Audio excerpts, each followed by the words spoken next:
Member of Parliament Abdul Basit Benito nagluksad ng series of Islamic Symposium upang mapalalim ang ang pamananampalataya ng mga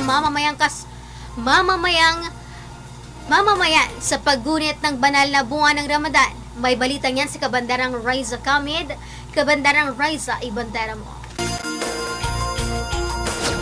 Bandera Live Report.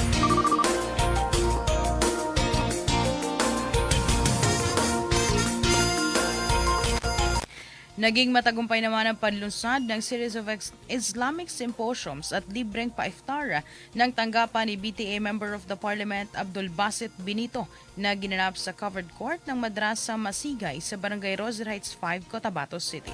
Ang series of Islamic Symposiums ng tanggapan ni MP Benito ay bahagi ng pagdiriwang ng banal na buwan ng Ramadan na naglalayong palakasin ang kamalayang espiritual, isulong ang servant leadership at patatagin ang ugnayan ng mga lingkod bayan at ng mga pamayan ng kanilang pinaglilingkuran.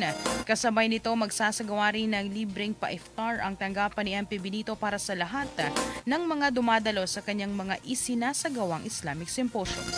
Sa naging mensahe ni MP Benito, kanyang binigyang diin ang kahalagahan ng syura o konsultasyon pagkakaroon ng sama-samang pagpapasya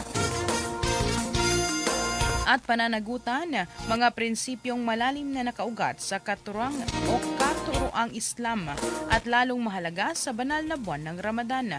Mula dito sa Bandera News TV Cotabato, Raisa Kamid, Basta Balita, ibandera mo.